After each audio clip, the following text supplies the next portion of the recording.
Welcome back to the channel, everybody. It's EricRayweather back here with some more news surrounding Madden 22. Now, as most of you know, we've got a big update that's about to drop that really is going to make or break the game for the rest of the year. This is going to be the biggest update of the year so far, and it's the one that a lot of us have been waiting for different reasons. And this is usually around the time of the year in October where we start seeing the game truly shift. We see a few updates come out. There's usually a very big one in October every year, and that kind of sets the course for the rest of the year. A lot of things in the game, gameplay wise, start to change. Some new things are added and all of that good stuff. So we're going to cover today what I've been hearing, what we know about the upcoming update that should be hitting at some point over the next week. Now, first and foremost, as we all know, this is the update that's finally bringing the scouting overhaul to franchise mode. Now, if you remember, this was originally supposed to drop in September. They said they were targeting September for this, and a few weeks ago they came out and said, look, we're not going to be able to get it in September. We needed a little more time.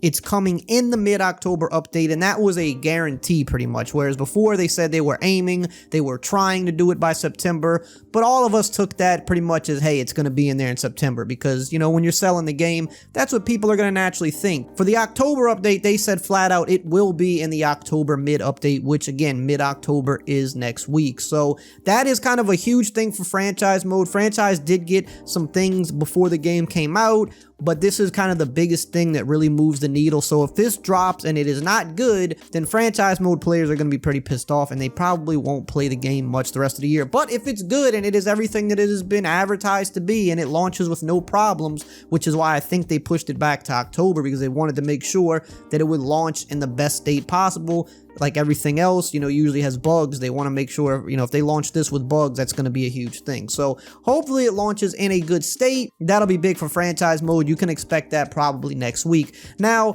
there's a ton of glitches in the game that still need to be cleaned up. Now, some of the big bugs from the beginning of the year have been addressed, but there's still other ones. I would expect to see some really big ones like the custom playbook glitch in regular online head-to-head to finally be addressed. If you don't know, if you go into a head-to-head online game with a custom playbook, typically one of the teams will disappear from the game and you can't actually play the game. It just desyncs you. There's also another handful of desyncing issues going on in the game, specifically on Xbox. I don't know if this is a Madden issue or if this is more of like a Microsoft Xbox issue, but a lot of people are having their games turn off and kind of dashboard on Xbox. It's been a thing all year, but again, I'm not honestly sure if this is more of an Xbox issue or a Madden issue or both. So that is something they potentially could be fixing. There's other big glitches in the game like the RPO glitch that's been going around. This is on next-gen consoles only, but the RPO glitch, probably the biggest gameplay glitch that people are abusing right now. Definitely expect to see that one finally addressed, because that one right now is probably the most annoying thing in the game. There's also a ton of abilities in the game that need to be kind of addressed. There's some that don't work properly, there's some that work, you know, not as intended. So those are things usually by October they start addressing that and cleaning up the gameplay stuff. Now there's also something to be said about a possible X Factor update. Now this is something I'm a little unsure about, only because these things have been in the game for, this is the third year now. Now for Madden 20, they did 3 to 4 X Factor / ability updates a year. They did one about every 4 weeks into the season. They changed around some of the X Factor players. They added some new abilities. They gave players abilities and then took abilities away from other players who weren't performing well. But last year, Madden 21, they only did one of these updates like midway through the season. So we don't really know what the cadence is, because originally when these things were put into the game, they said that they wanted to change them multiple times a year, probably every few weeks, like a quarter way through each part of the season. And that's what they did in Madden 20, but last year they went the exact opposite. So I'm not sure if they're going to take the Madden 21 approach or go back to the Madden 20 approach, which more people liked. But come next week, we're going to have 5 games down in the NFL season, which is almost a third of the season completed, as we do have 17 games this year. So I would expect to see some shakeup with the X Factor players, or at least other players getting abilities that have been playing very good this year. You know, a few examples could be a guy like Cooper Kupp, who's absolutely taking over the NFL this year receiving. He might get bumped up to an X Factor player. You've got guys like Deebo Samuel leading the league in receiving yards, who has no superstar ability, so he's a guy that would likely be getting some abilities. You've got Kyler Murray, who as of this point is probably the leader of the MVP race, and he's not an X Factor player in the game. So you've got a lot of guys that they could be switching around, and this may be the update where they implement that first ability and X Factor switch up. Now, we're also going to be getting some more things addressed with zone defense. This one is kind of scary because Typically, when they try to fix zone defense, they somehow make it worse, but they did say a while back that after the Cover 3 update, the next thing they were going to be doing is looking more at Cover 2 and Cover 4 defense, but even more specifically, they touched on flat zones in particular, which are one of the worst zones in the game right now. Like, sometimes they play okay, but a lot of times they're just running to the inside of the field when they're supposed to be on the sideline in the flat. Sometimes they'll randomly just run like to the hash marks for some reason and just leave the flat wide open. So that is definitely something that should be addressed in this update, which is definitely something that could change the game for the better, because right now it's just awful. But with the last update, when they quote-unquote fixed Cover 3, they made it worse. So it's kind of the thing where it could make the game a lot better if they do it right, but if they do it wrong, it could make the game worse. So while this update could really save Madden 22 and put it in a much better, position moving forward, it could also do the opposite, and we really don't know until it comes out.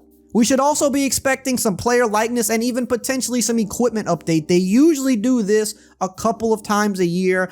This year and last year, even more importantly with player likeness, it's such a big thing to update it throughout the year because they were not able to get as many face scans at the combine of rookies like they normally would in years past because of COVID protocols and stuff like that, and not even everybody going to the combine. So they kind of have to reach out to these people one-on-one a lot of times and get them in for face scanning, because apparently they don't use photos, which I think at this point you should be able to use photos to get a realistic face scan, but they don't do it that way. They have this whole rig and this whole system, so when they can't get it all at the combine, they're kind of forced to do more one-on-ones, and when they get a big batch of them, they do an update. But there's tons of players in the game that still don't have player likeness, like Trey Lance, one of the more notable ones that people bring up, and tons of other guys, the rookie receivers like Jamar Chase and Jalen Waddle and Devontae Smith. There's a ton of people that need their player likeness. There's even some veterans and second-year players who they didn't get last year who need player likeness updates. So usually in October, that's when we see our first player likeness update, and especially